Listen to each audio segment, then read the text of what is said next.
अलबेले हैं। नारद जी महाराज ने एक बार भगवान को श्राप दिया।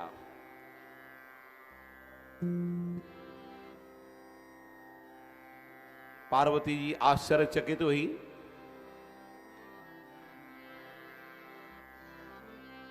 पार्वती जी ने पूछा, एक बात बताओ महाराज। नारद जी ने भगवान को श्राप क्यों दिया? भगवान ने कौन सा अपराध कर दिया? अपराध रमापति कीन्हा।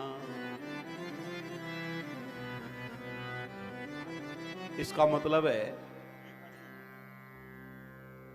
पार्वती जी को भगवान में तो दोष दिखाई दे रहा है, पर अपने गुरु नारद में दोष नहीं दिखाई देता है।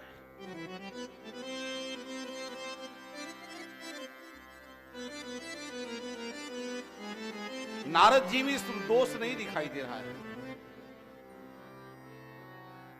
शिष्य कभी भी अपने गुरु में दोष नहीं देखता है। भगवान में दोष देख लेगा तो देख लेगा, पर भगवान के बाद गुरु में दोष नहीं देख सकता।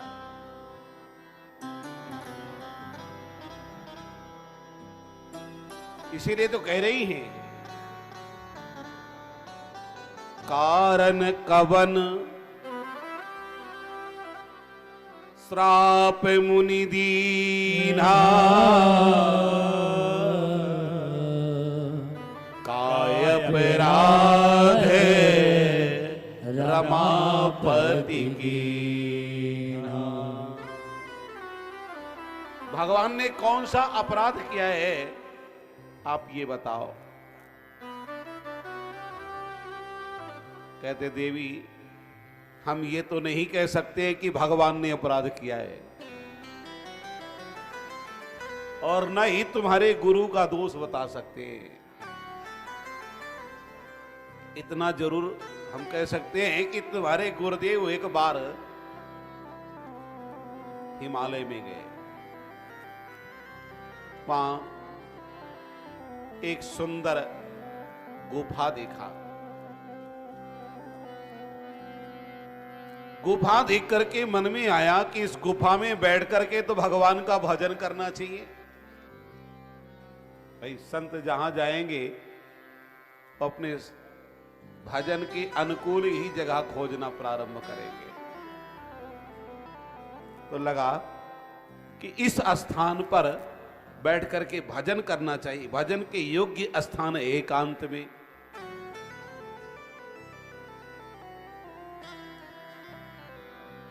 जैसे ही भजन करने के लिए बैठे, भजन करते करते नारद जी तो समाधिस्थ हो गए। और ऐसी समाधि लगी, ऐसी समाधि लगी कि महाराज श्राप की गति ही बाधित हो गई। श्राप कब तक लगता है? जब तक प्रकृति में जीवात्मा रहता है, और जब प्रकृति से ऊपर उठ जाता है, अपराकृत प्रदेश में पहुंच जाता है, भगवान श्री राम के पास पहुंच जाता है, उसका मन जब प्रकृति में रहता ही नहीं तो श्राप किसे लगे।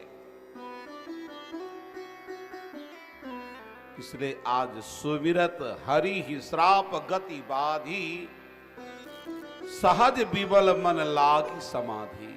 एकदम समाधि लग गई। देवराज इंद्र को लगा कि अगर बाबा जी ऐसे ही समाधि में बैठे रहे तो कहीं ऐसा न हो जाए कि आगे वाला देवराज इंद्र का पद यही ले लेवे, हम तो ऐसे ही रह जाएं। अच्छा, देवराज इंद्र सबसे ज्यादा भयभीत होते हैं तो इंद्रासन के लिए भयभीत होते हैं। हमारा इंद्रासन कोई न ले पावे। दुनिया में बहुत सारे ऐसे लोग हैं कि गद्दी के लिए परेशान होते हैं, हमारी गद्दी न छीनने पावे,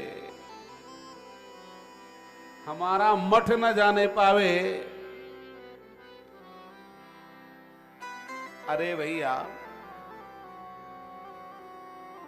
अगर भगवान का भजन करते रहोगे, भगवत चिंतन करते रहोगे, तो गद्दी क्या, गद्दी बनाने वाला तुमको मिल जाएगा। गद्दी की चिंता क्यों कर रहे हो? एक बार एक कुत्ता सूखी हड्डी लेकर के जा रहा था। अच्छा, एक बात है, कुत्ता जब सूखी हड्डी को दबाता है ना, तो उससे बड़े जोरों से रक्त धारा बहती है, खूब खून बहता है। सूखी हड्डी से खून बहता है कि नहीं? नहीं बहता। सूखी हड्डी उसके तालू में लगती है, और जब तालू में लगती है तो तालू से रक्त की धारा बहती है, उस हड्डी पर चूती है, और वो कुत्ता उस हड्डी को चाटता है, कहता है क्या स्वाद है इस हड्डी में। ऐसे ही संसार का प्राणी विशेष, संसार का प्राणी विशेष से सुख प्राप्त करना चाहता है, विषय में सुख नहीं है, सुख तो परमात्मा के चरणों में है।